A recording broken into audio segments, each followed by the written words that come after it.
El viento del norte soplaba con la furia de 1000 almas perdidas.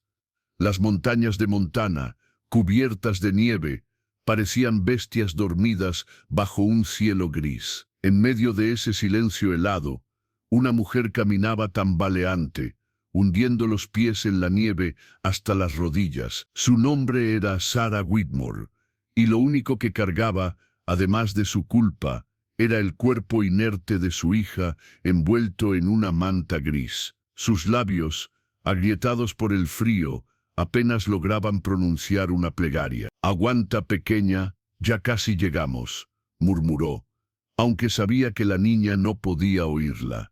El sol se había ocultado hacía horas, dejando tras de sí una sombra roja sobre el horizonte. El bosque parecía un laberinto blanco, y cada paso era un desafío entre la vida y el deseo de rendirse. Había caminado 3 días sin descanso, siguiendo un rumor que escuchó en el almacén del pueblo. Un hombre vive en las montañas, un médico loco, un ermitaño, pero que alguna vez fue capaz de traer a los muertos de vuelta. Los del pueblo se habían burlado de ella cuando pidió ayuda. «Nadie ayuda a una mujer que se revolcó con un indio», le escupió un granjero, apartando la mirada. Sarah no respondió, solo apretó a su hija contra el pecho y caminó hacia el norte, siguiendo el hilo invisible de la esperanza. La tormenta crecía. El viento silbaba entre los pinos como un lamento. Sus manos ya no sentían nada. Su piel estaba pálida, casi azul, pero siguió, hasta que, en medio de la ventisca, vio una columna de humo elevándose tímidamente. Un refugio, una última oportunidad. Tropezó y cayó varias veces antes de alcanzar la cabaña. Golpeó la puerta con los nudillos ensangrentados. «Por favor», susurró, «entiérrela. Por favor, solo entiérrela». La puerta se abrió lentamente. Un hombre alto, de barba espesa y ojos fríos como el acero, la observó sin decir palabra. Elias Bond, el ermitaño del que hablaban las historias. Sarah cayó a sus pies, con la niña entre los brazos. Elías se arrodilló, apartó la manta y vio el rostro pequeño, helado, inmóvil. Iba a cerrar los ojos del cuerpo cuando sintió algo, un leve temblor, un hilo de aliento. «Dios santo», susurró, «está viva». Tomó a la niña y la llevó dentro. Sarah apenas tuvo fuerzas para gatear tras él. Dentro, el fuego crepitaba débil, llenando la habitación con una luz anaranjada. Elías trabajó sin perder tiempo. Desvistió a la pequeña, la envolvió en pieles, calentó agua y le frotó el pecho con un ungüento que olía a pino y menta. Sarah observaba desde el suelo, temblando, con los ojos rojos. «¿Puedes salvarla?», preguntó con voz rota. «No lo sé», respondió Elías, «pero mientras respire, no la enterraré». El silencio se llenó de crujidos y suspiros. La niña tosió débilmente. Un hilo de vapor escapó de su boca. Sarah sollozó, cubriéndose la cara con las manos. Elías la miró de reojo. Hacía años que no dejaba entrar a nadie en su cabaña. Desde aquella noche, la noche en que perdió todo, su mente viajó atrás. Las llamas, los gritos, el olor a madera quemada y el cuerpo de su esposa, una mujer apache, entre las cenizas. Los hombres del pueblo la habían llamado traidora, a él, amante de salvajes. Desde entonces, juró no volver a tocar a un ser humano ni a mirar atrás. Pero esa noche, el juramento se rompió. La tormenta rugía afuera, golpeando las paredes como si el cielo quisiera derribar la cabaña. Elías avivó el fuego y cubrió a Sarah con una manta. «Bebe», le dijo, ofreciéndole una taza de agua caliente.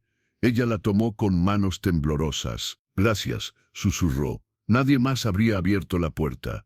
Elías no respondió. Solo la observó mientras el color regresaba lentamente a sus mejillas. Durante horas, el silencio fue su único lenguaje, el chasquido del fuego, el leve gemido del viento, la respiración frágil de la niña. Cuando por fin el amanecer asomó entre las montañas, la tormenta cedió. La niña, a quien Sarah llamó Willa, dormía en paz.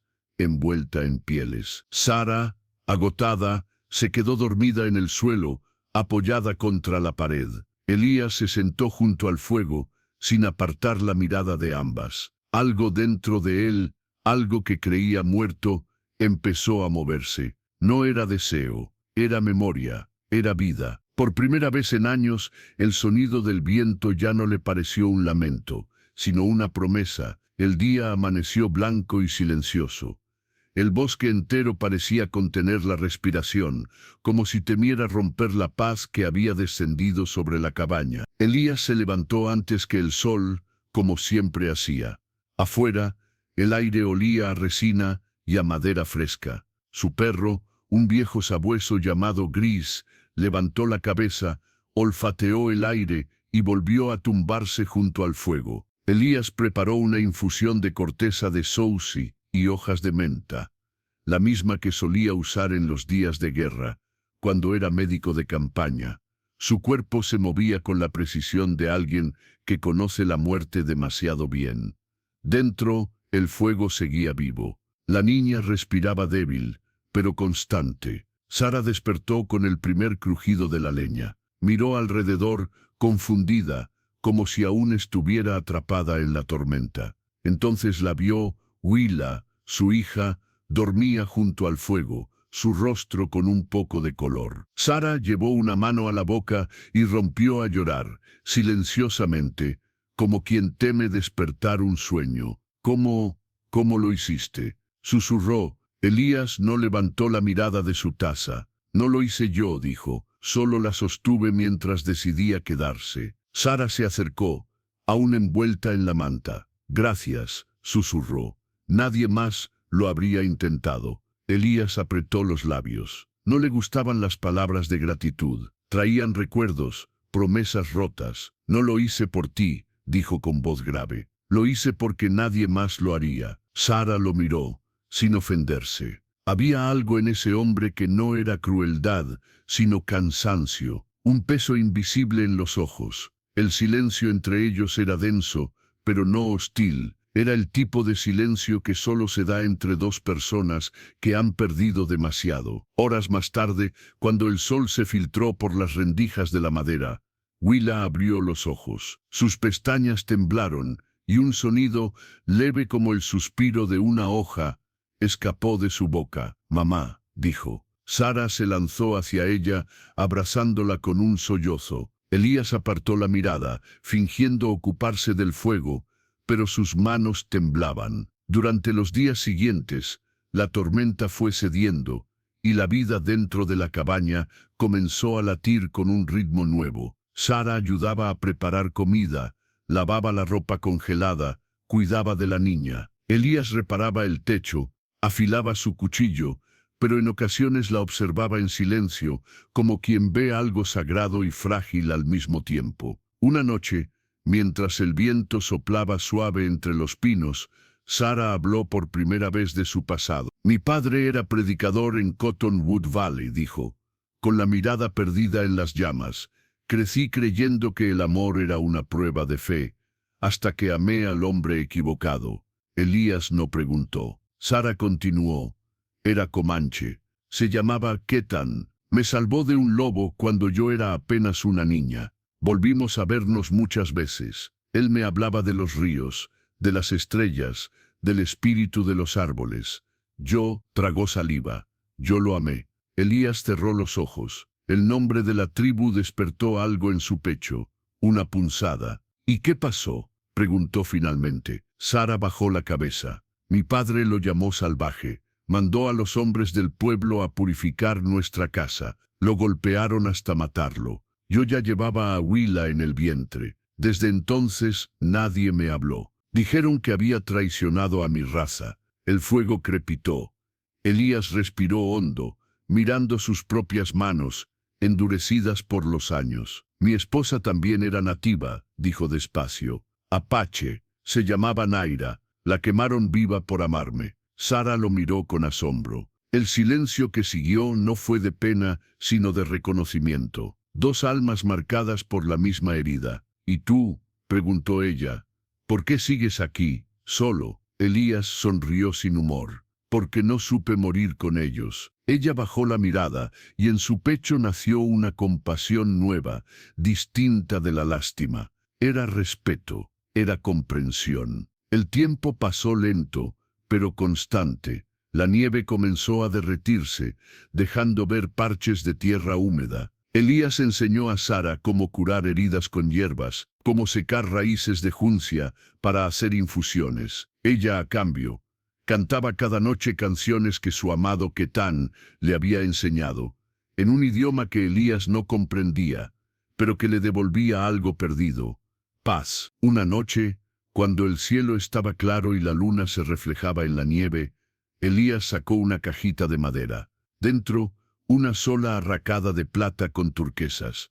Era de Naira, dijo. Nunca supe qué hacer con ella. Sara la miró con cuidado, casi con miedo. Es hermosa. Él la sostuvo un instante más y luego se la tendió. Debería estar en manos de alguien que entienda su valor. Sara negó con la cabeza. No puedo aceptarla. Elías la miró fijo. No te la doy como recuerdo, sino como promesa. Ella se quedó en silencio. En el brillo de sus ojos había lágrimas que no llegaron a caer. ¿Promesa de qué? De que no volveré a esconderme. Su voz fue firme, aunque temblaba levemente.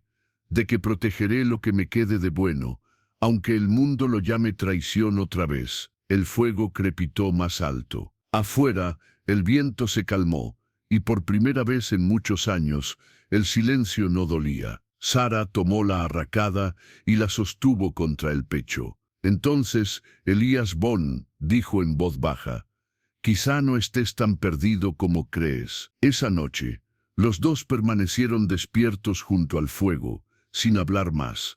No hubo promesas ni caricias, solo una quietud compartida, profunda, como si el alma del otro bastara para mantenerlos con vida. En los días siguientes, algo cambió. Elías comenzó a construir una cerca alrededor de la cabaña. Sara lo observaba desde la puerta, mientras Willa jugaba con Gris, riendo entre montones de nieve. Cada golpe de martillo, cada estaca clavada en la tierra, sonaba como una declaración silenciosa. Aquí empieza la vida. El amanecer llegó rojo, como si el cielo hubiera sangrado durante la noche. Elías estaba afuera cortando leña cuando escuchó un sonido que no pertenecía al bosque: cascos de caballos, varios. El eco rebotó entre las montañas como un presagio. Gris levantó la cabeza y gruñó. Sara, desde dentro de la cabaña, dejó caer la olla que estaba lavando. ¿Qué es eso?, preguntó con el corazón apretado. Elías no necesitó mirar. Sabía lo que venía. El pasado siempre encuentra el camino de regreso. 5 jinetes emergieron del bosque, abrigados, armados. Uno de ellos llevaba un abrigo negro y un sombrero de predicador. Elías reconoció ese rostro: Thomas Everett, el hijo del pastor de Cottonwood Valley. Ahí está, gritó uno. El traidor y su mujer india. Sara sintió que el alma se le helaba. Thomas desmontó lentamente, los ojos llenos de soberbia. Te busqué por años, Sara dijo, y mírate, criando a la bastarda del salvaje y viviendo con otro loco. Elías apretó el hacha entre las manos. Tienen 3 segundos para irse, dijo con calma. Thomas sonrió. ¿Y si no? Elías lanzó el hacha con fuerza. Golpeó el suelo a pocos centímetros de sus botas. Entonces no saldrán de estas montañas. Los hombres se miraron, dudando, pero el orgullo y el odio pesan más que la razón. El primero levantó su rifle. El disparo retumbó como un trueno. Elías cayó hacia atrás, la sangre resbalando por su frente. Sara gritó. Corrió hacia él, pero Thomas la tomó del brazo y la arrastró fuera. «Suéltame», gritó luchando. «Mi hija». Thomas la empujó contra la nieve. «Tu hija no merece vivir entre cristianos», escupió. En ese momento, un gruñido feroz rompió el aire. Gris saltó desde el pórtico, lanzándose contra el agresor más cercano. El hombre cayó al suelo, gritando, mientras el sabueso lo mordía con furia. El caos estalló. Sara aprovechó el instante. Se levantó, tomó el rifle que había caído en la nieve y apuntó con manos temblorosas. «Basta», gritó, «déjenos en paz». Pero Thomas se giró rápido y la golpeó en el rostro. Ella cayó. Elías, sangrando, se levantó tambaleante. Su visión era una neblina roja, pero su propósito estaba claro. «Sara», rugió. El sonido de su voz bastó para hacer dudar a los hombres. Se abalanzó sobre Thomas con la fuerza de un toro. Lo derribó en la nieve y comenzaron a pelear. Puños, sangre, aliento helado. Cada golpe era una liberación, una década de rabia y culpa arrojadas al viento. Finalmente, Elías lo sujetó del cuello. «Dijiste que Dios te envió», gruñó. «Pero no conoces a Dios». Lo dejó caer en la nieve, jadeante, sin vida. Los demás hombres retrocedieron. Uno dejó caer su arma, otro montó su caballo y huyó hacia el bosque. El silencio volvió tan rápido que dolió. Sara corrió hacia Elías, lo abrazó, su sangre manchó su ropa, pero no le importó. «Estás vivo», dijo entre lágrimas. «Pensé que te había perdido». Él la sostuvo fuerte. «Ya no perderé a nadie más». Willa lloraba desde el interior de la cabaña. Sara la alzó en brazos. «Ya pasó, mi amor, ya pasó». Durante horas trabajaron en silencio para enterrar los cuerpos lejos del río. Elías no dijo palabra. Cuando terminaron, el sol ya se había puesto. Se sentaron frente a la tumba recién cubierta, exhaustos. Sara miró la tierra fría y susurró: «El odio siempre regresa». «Sí», respondió Elías, «pero esta vez no nos encontró muertos». Los días siguientes fueron de trabajo duro. El fuego había dañado parte del muro trasero de la cabaña, y Elías decidió reconstruirla desde cero. Sara lo ayudó, cortando madera, martillando clavos con las manos cubiertas de ampollas. Cada tabla, cada viga, era una cicatriz convertida en hogar. Una tarde, mientras ella cosía una manta para Willa, Elías se acercó con algo en las manos, un trozo de tela azul, viejo, bordado con pequeñas hojas de salvia. «Era de Naira», dijo. «Lo guardé todos estos años». Sara lo tocó con cuidado, como si temiera romperlo. «¿Y por qué me lo das?» «Porque tú has hecho lo que yo no pude», respondió él. «Has vuelto a creer». Ella sonrió, triste y dulce al mismo tiempo. «Y tú has vuelto a vivir, Elías Bon». La nieve cayó esa noche más suave que nunca, cubriendo la tierra con un manto de paz. Dentro de la cabaña, el fuego ardía tranquilo. Willa dormía, abrazada a Gris. Elías y Sara se sentaron juntos, sin palabras, solo con el sonido del viento y el crujir de la madera. Sara habló por fin, en voz baja. «Cuando llegué aquí, creí que venía a enterrar a mi hija, pero tú me enseñaste a desenterrar algo más profundo.